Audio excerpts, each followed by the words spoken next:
ஓம் நமச்சிவாய. நாம் கோவை மாவட்டத்தில் அமைந்திருக்கும் பாடல் பெறாத சிவஸ்தலங்களை எல்லாம் பார்த்து கொண்டிருக்கின்றோம். அந்த வகையில் இன்று கோயம்புத்தூர் கணபதியில் அமைந்திருக்கும் விஸ்வநாத சுவாமி திருக்கோயில் பற்றி பார்க்க இருக்கின்றோம். காஞ்சிபுரத்திலிருந்து நிமிடத்துக்கு ஒரு பஸ் வசதி இந்த ஆலயத்துக்கு செல்வதற்கு இருக்கின்றது.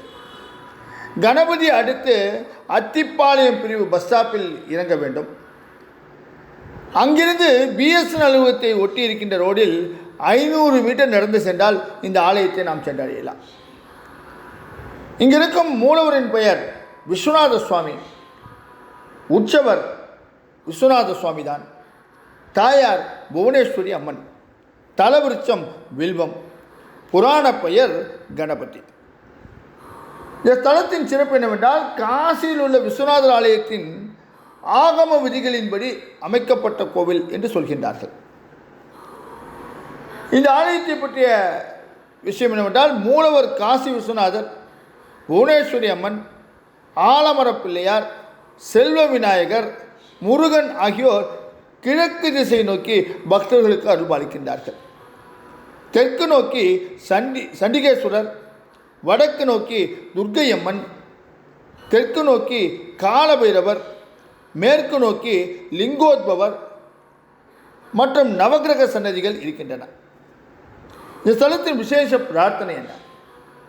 திருமண தடை, தொழில் வளர்ச்சி, குழந்தை பாக்கியம், உடல் நலன் உட்பட சகலவிதமான பிரார்த்தனைகளுக்கும் பக்தர்கள் இங்கே வேண்டிக் கொள்கின்றார்கள். நேர்த்திக்கடனாக அங்கவஸ்திரம் சாத்துதல், அன்னதானம் வழங்குதல், பிரசாதம் வழங்குதல், தீபம் ஏற்றி வழிபாடு செய்தல் போன்றவர்களை பக்தர்கள் செய்கின்றார்கள். இந்த ஆலயத்தின் விசேஷ சிறப்பு என்னவென்றால், பெருமை என்னவென்றால், காசிக்கு சென்று வந்த பலன் இந்த கோயிலுக்கு சென்று வந்தால் கிடைக்கும் என்பது பக்தர்களின் நம்பிக்கை. இந்த தலத்தின் வரலாறு தான் என்ன? 1990களில் கணபதி அடுத்து சக்தி ரோட்டில் பிஎஸ்என்எல் தலைமை அலுவலகத்தின் பின்புறம் புதிய குடியிருப்புகள் உருவாயின. அப்போது தாங்கள் வழிபட அங்கு இருந்த அரசமரத்தின் அடியில் பிள்ளையார் சிலை வைத்து வழிபட்டார்கள். பின் நாளடைவில் இங்கு கோவில் அமைக்கலாம் என முடிவெடுத்த பக்தர்கள் மற்றும் அங்கிருக்கும் குடியிருப்பு வாசிகள் இருவர்களும் சேர்ந்து என்ன கோவில் அமைக்கலாம் என்று முடிவு செய்தார்கள். அதாவது அவர்களுக்குள் சிறு குழப்பம் ஏற்பட்டது. என்ன கோவில் அமைக்கலாம் என்று ஒரு சிறு குழப்பம் ஏற்பட்டது. அங்கு குடியிருந்த பலர் அரசு பணியில் ஓய்வு பெற்றவர்களாக இருந்ததால் தாங்கள் இறுதி காலத்தில் காசி சென்று மோட்சம் தேட விருப்பம் இருந்தது. ஆனால் அதற்கு ஆசை இருந்தது. ஆனால் அதுக்கு வயதான காலத்தால் தாங்களால் அவ்வளவு தூரம் செல்ல முடியாது என்று அவர்கள் கருத்தை கூறினார்கள். இதையடுத்து கோவில் கமிட்டியினர் இங்கு காசி விஸ்வநாதர் ஆலயம் அமைப்பதுதான் சிறப்பு என முடிவெடுத்து உடனடியாக காசி நோக்கி சென்றார்கள். அங்கு இறைவனின் வடிவம், வழிபாடு, பூஜை முறைகள் அனைத்தையும் அறிந்து கொண்டு இங்கு வந்து அதே போல 1995ஆம் ஆண்டு இந்த அருமையான கோவிலை அமைத்தார்கள்.